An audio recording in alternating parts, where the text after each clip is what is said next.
Chapter 3. Suuz, 10 days earlier. Suuz had decided to study at home. She was in the final year of her physics degree at the University of Skirt, but she could barely concentrate in her student accommodation. Maddox had a habit of appearing whenever she was trying to work, a comment here and a compliment there, the occasional touch that lasted just a little longer than necessary. Sometimes she caught him looking at her for a moment too long before he quickly looked away. It was irritating. Not because Maddox was unpleasant, quite the opposite.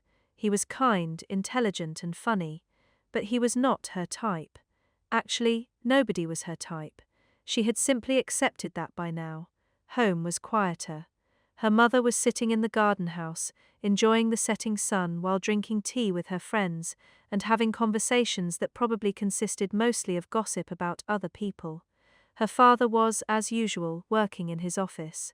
Charlotte, who was in her final year of secondary school, had gone to stay overnight at a friend's house. That meant Suuz had almost the entire upstairs floor to herself.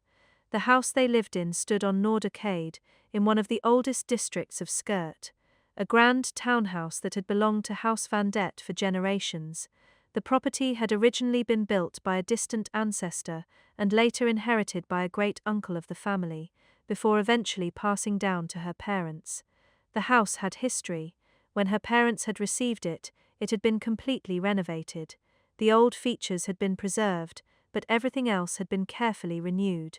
The high ceilings, wide wooden floors, and large windows gave the townhouse a quiet grandeur that suited the family. Suuz loved certain parts of the house, especially her old bedroom. She had not lived there permanently for years, but whenever she came home, she still liked sleeping in the same room. The bookshelves were still there, the old chair by the window was still there. Even some drawings from her teenage years still hung on the walls. It felt familiar. The rest of the house was more complicated. Her mother, Penelope, had a particular taste, a taste Suuz had never really understood. Actually, she simply hated it. The walls of the entrance hall, drawing room, and downstairs corridors were covered with still life paintings. Not calm, elegant works, but heavy canvases filled with unnaturally glossy fruit, dark backgrounds, and strange animals whose eyes always seemed to follow her wherever she went. Glassy-eyed stags, pears that looked impossibly perfect. They had always given Suuz the creeps. For some reason, her mother had thought they suited the house perfectly. It had been an unusually cold day for summer in Skirt. It had even snowed. Suuz had turned the heating up far higher than necessary and was sitting at the desk in her old bedroom when the doorbell rang.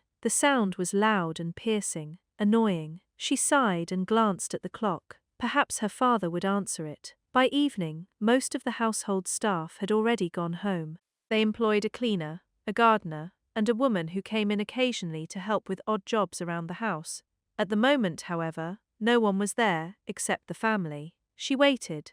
The bell rang again. Her father didn't answer. With a reluctant sigh, she pushed back her chair and headed downstairs. When she opened the front door, a tall, slender woman was standing on the doorstep. She had a smooth forehead, with a single crease between her brows, and sharp, watchful eyes. She looked surprisingly young, although her silver-streaked hair suggested otherwise. The woman smiled. "Oh, good. I knew you'd be home, Suzette." Before Suuz could reply, the woman stepped inside. Instinctively, Suuz moved aside. Only then did she realize she had never invited the stranger in. She tried to stop her, but the woman was surprisingly quick. "Come along, girl," she said. "I have a few questions for you." She turned as though she belonged there. "And a few answers as well." Suuz remained by the front door. "Who are you?" The woman studied her for a moment. "I think it's time you learned something rather important." Suuz frowned. "Are you here to see my parents?" The woman gave a faint smile. "No, I don't actually live here anymore, so if you're looking for Penelope, I'm looking for you." She spoke the words calmly. "Suzette Van Det, isn't it?" A faint unease settled in Suuz's stomach. But there was something else as well, curiosity. The woman standing before her did not seem dangerous, at least, not in the way her mind defined danger. She stood calmly in the hallway, as though she belonged there, as though she were not simply a stranger who had wandered into their house in the middle of the evening. "May I at least know your name?" Suuz asked. The woman smiled. "Natasha."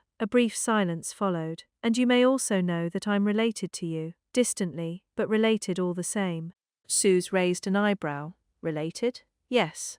I think your father, Darius, still remembers me from years ago. The woman glanced around the house. I knew your grandfather. The way she said it made it obvious there was a much longer story behind those words. But that's for another time. She turned around. Come, child. There's something I want to show you. Suuz stayed where she was. Where are we going? Natasha looked back over her shoulder. You've got questions, haven't you? That wasn't really an answer. Even so, Suuz followed her. The woman moved through the house as though she knew the floor plan by heart. She never hesitated or stopped to think. She walked straight down the corridor, past her mother's paintings. Suuz slowed her pace. Something about the paintings felt wrong. The colors seemed brighter than usual. The red of the apples almost appeared to glow. The glossy eyes of the painted animals no longer seemed merely to stare at her. They followed her as she walked. She blinked. The paintings were still again.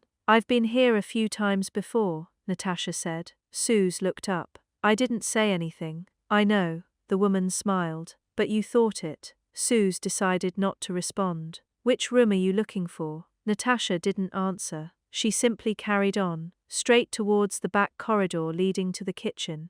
There was a small servant's room there that had hardly been used in years. An old laundry basket stood in the corner, filled with cloths and odd bits and pieces that Suuz had never understood why anyone kept. Natasha stopped beside a tall cupboard. Had that always been there? What are you doing? With surprising ease, she slid the entire cupboard aside.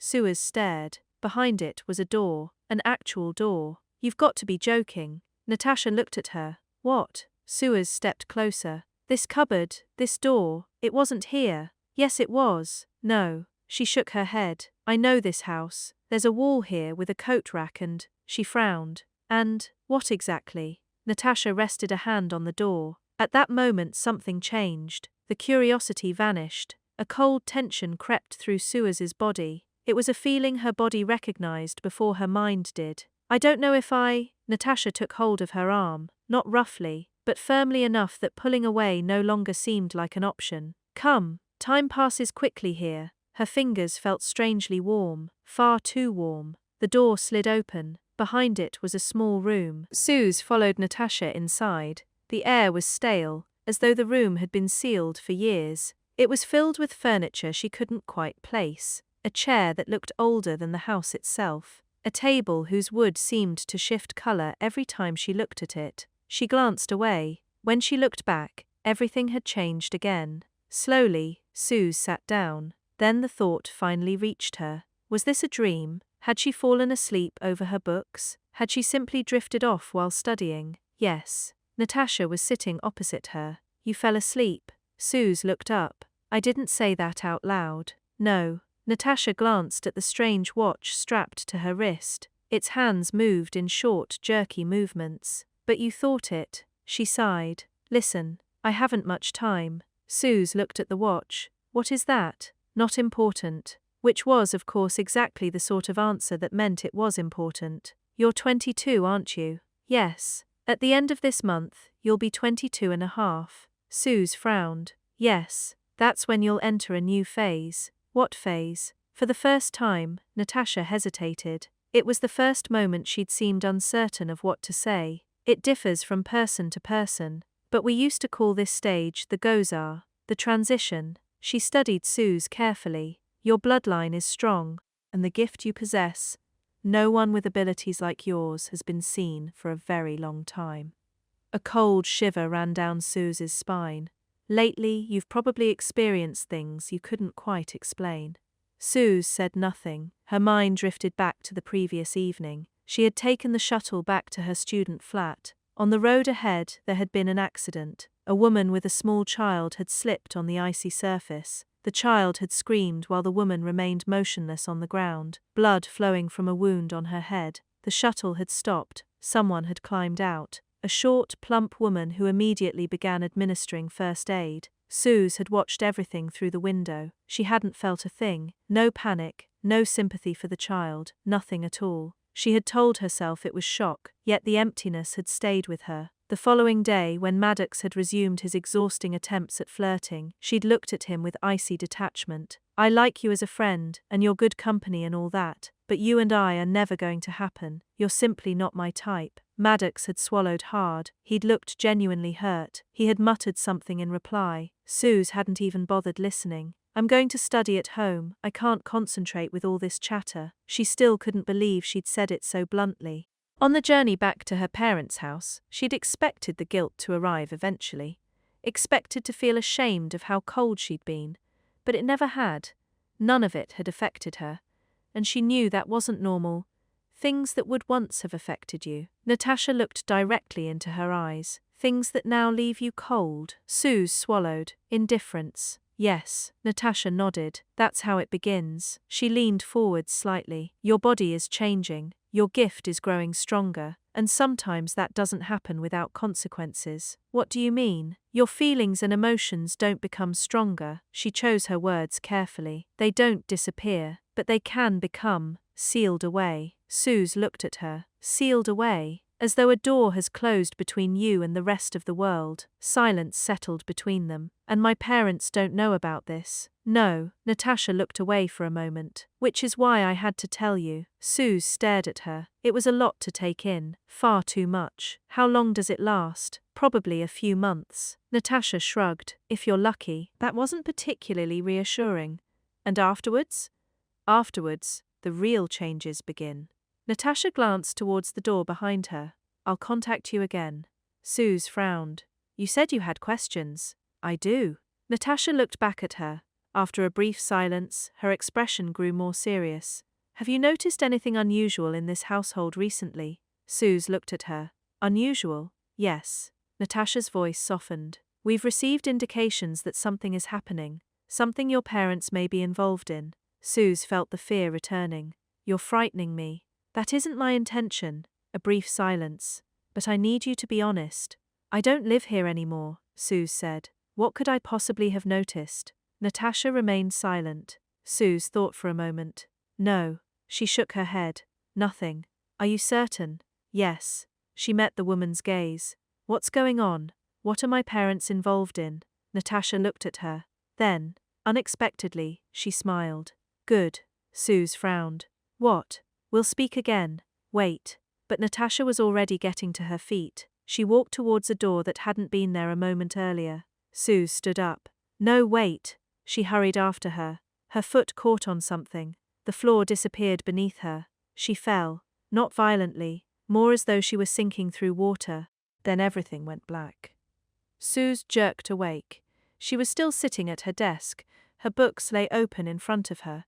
She had even drooled onto chapter 12. So she really had been asleep. Her mouth had been hanging open. The room was silent, far too silent. She looked down at her hands. She no longer knew whether she had been dreaming. Shifting uneasily in her chair, she pulled her phone from her back pocket and typed, Gozar transition. She wanted to know whether there was anything at all about it.